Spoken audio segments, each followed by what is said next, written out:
Hello students, good morning everyone. How are you? I am absolutely fine here and hope to you same at your home. Students, welcome back after a very nice leave of Sunday. Students, this is 11th class chemistry and today we will talking about the thermochemical equation. Okay, आप thermochemical equation कह लीजिए या फिर ये कह लीजिए thermochemistry. ठीक है, थर्मोडायनामिक्स एक अलग टॉपिक है और ये थर्मोकेमिस्ट्री एक अलग टॉपिक है. तो थर्मोकेमिस्ट्री एक्चुअल में क्या है? थर्मोकेमिस्ट्री माय डियर स्टूडेंट्स एक ब्रांच है.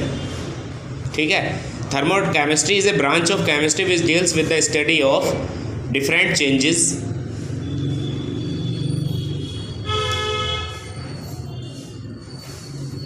ऑफ हीट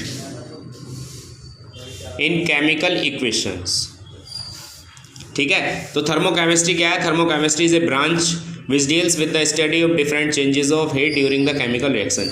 यानी केमिकल रिएक्शन, जब कोई केमिकल रिएक्शन होती है तो उसके दौरान जो जितने भी हीट में चेंज होते हैं उन सब की स्टडी जिस ब्रांच में की जाती है वो थर्मोकेमिस्ट्री है. ठीक है, लेकिन उसके दूसरी तरफ अगर हम बात करते हैं थर्मोकेमिकल इक्वेशन की, तो थर्मोकेमिकल इक्वेशन क्या है? मतलब थर्मोकेमिकल इक्वेशन वो केमिकल इक्वेशन है कि when a balance chemical equation is written which tells about the quantity of reactant and product, तो as well as tells about the heat change during the chemical reaction. वो thermochemical equation है.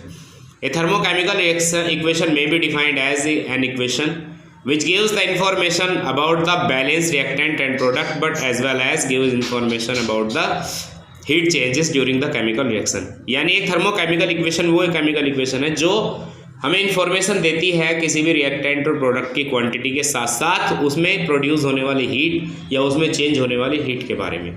सो students, try to understand what is a thermochemical equation. A thermochemical equation may be defined as a balance chemical equation which gives the information about the product and reactant as well as the heat change. That is called thermochemical equation. ठीक है, अब thermochemical equation तो हो गया, इसके बहुत सारे consequences इसके हो सकते हैं. अब इसमें आता है आपका जो मेन टॉपिक है हमारा आज का, that is heat of reaction. अब हमें बात करनी है हीट ऑफ रिएक्शन की. हीट ऑफ रिएक्शन को हम किस तरह से डिफाइन कर सकते हैं? ठीक है, तो हीट ऑफ रिएक्शन जाहिर सी बात है, देख करके आपको लग रहा होगा कि रिएक्शन में प्रोड्यूस होने वाली हीट. ठीक है, रिएक्शन में प्रोड्यूस होने वाली हीट, हीट ऑफ रिएक्शन. तो हीट ऑफ रिएक्शन में भी defined as the amount of evolve और absorb, the amount of heat evolve और absorb in a chemical equation when the number of the many number of moles of reactant represented by the chemical equation. Heat of reaction क्या है? Heat of reaction में भी defined as the evolve और absorb amount of heat that is represented by the number of moles of reactant और product, that is called heat of reaction. ठीक है, और heat of reaction को आप represent कर सकते हो delta R H, heat of reaction या एंथैल्पी ऑफ रिएक्शन, जैसे आप कहना चाहो. हीट ऑफ रिएक्शन का दूसरा नाम बन सकता है एंथैल्पी ऑफ रिएक्शन. और ये एच है क्या? एंथैल्पी ही तो है, ये मैं आपको पढ़ा चुका हूँ. एंथैल्पी का फॉर्मूला आपने देखा होगा, delta H is equal to delta U plus P delta V, आपको याद होगा. ठीक है, तो हीट ऑफ रिएक्शन आपकी ये आ गई. अब हीट ऑफ रिएक्शन कई तरह की हो सकती है, लेकिन उससे पहले आपको हीट ऑफ रिएक्शन के कुछ एग्जांपल देखने होंगे. जब मीथेन गैस की केमिकल रिएक्शन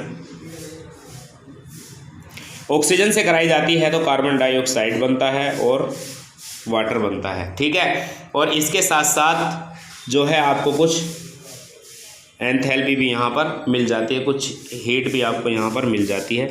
माइनस के 890.4 किलो जूल मोल इनवर्स. तो ये हीट ऑफ रिएक्शन है, ये जो दिख रही है आपकी, that is heat of reaction. क्यों? क्योंकि जो रिएक्शन के दौरान जितनी भी हीट प्रोड्यूस हुई है तो वो ये है. हीट ऑफ रिएक्शन क्या है? Heat of reaction may be defined as the evolve और absorb amount of heat during the chemical reaction which is shown by the reactant और प्रोडक्ट. ये हीट ऑफ रिएक्शन है. अब हीट ऑफ रिएक्शन कई तरह की हो सकती है. Heat of reaction is of many types. Like सबसे पहले जो हम बात यहाँ पर करने वाले हैं हीट ऑफ रिएक्शन की, वो है एंथैल्पी ऑफ कंबस्शन. नंबर 1, यह हीट ऑफ कंबस्शन जिसे आप कह सकते हो. Heat of combustion or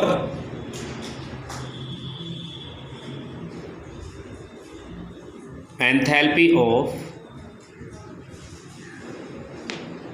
combustion। ठीक है, हीट ऑफ कंबस्शन और एंथैल्पी। देख करके आपको ऐसा लग रहा होगा एंथैल्पी हो या हीट हो तो जाहिर सी बात है डेल्टा सी एच। एच क्या है? एंथैल्पी। सी क्या है? कंबस्शन। हीट ऑफ कंबस्शन या एंथैल्पी ऑफ कंबस्शन। अब डिफाइन इसको हम कैसे करेंगे? देखिए, जब किसी भी कंपाउंड को आप पूरा ऊपर वाला पहले तो आपने लिखा था हीट ऑफ रिएक्शन का एग्जाम, लेकिन हीट ऑफ रिएक्शन कई तरह की हो सकती है, एंथैल्पी ऑफ रिएक्शन कई तरह की हो सकती है। जैसे उसमें नंबर 1 आपके हीट ऑफ कंबस्शन या हीट ऑफ रिएक्शन आ गई है, या एंथैल्पी ऑफ कंबस्शन। इसमें क्या है? डेल्टा सी एच अगर आप देखना चाहते हैं तो CH4 को जब आप पूरी तरह से इसको बर्न कर लोगे in presence of air, then you will got CO2 + 2H2O as well as delta H बराबर कितना हो जाएगा आपका -के 890.4 किलो जूल। 890.4 kilo joule. ठीक है, तो CH4 + 2O2 ये बन गया आपका। ये क्या है आपकी, ये जो दिख रही है इसे आप डेल्टा CH करके लिखें, हीट ऑफ कंबस्शन है ये हीट ऑफ कंबस्शन है, जो याद भी रखने हैं आपको। डिफाइन आप इसे कैसे डिफाइन करोगे हीट ऑफ कंबस्शन को? यानी जब 1 मोल ऑफ ए कंपाउंड को एयर की प्रेजेंस में जब पूरी तरह से कंबस्ट कर लिया जाता है, पूरी तरह इसको ऑक्सीडाइज कर लिया जाता है, तो पूरी तरह इसके कंबस्शन के होने में जो हीट प्रोड्यूस होती है that is called enthalpy of combustion और heat of combustion. Heat of combustion और एंथैल्पी ऑफ कंबस्शन में भी डिफाइंड एज द इवोल्व और absorb amount of heat, the evolve or absorb amount of heat that is produced when 1 mole of a substance is completely burned with air या in presence of air। Heat of combustion को define किया जा सकता है जब किसी भी एक 1 मोल ऑफ ए कंपोनेंट को एयर की प्रेजेंस में पूरी तरह से जला दिया जाता है, तो उस समय इवॉल्व या एब्जॉर्ब अमाउंट ऑफ हीट जो है वो कहलाता है हीट ऑफ कंबस्शन या enthalpy of combustion. Okay students, उम्मीद करता हूँ आपके समझ में आया होगा। एंथैल्पी ऑफ कंबस्शन और हीट ऑफ कंबस्शन में भी डिफाइंड एज द इवॉल्व और absorb amount of heat when 1 mole of A component is completely burn in presence of air that is called enthalpy of combustion. ठीक है, अब इसी तरह यही टॉपिक जो है आपका हीट ऑफ कंबस्शन बन जाता है आगे चल करके standard enthalpy of combustion. Standard enthalpy of combustion क्या है?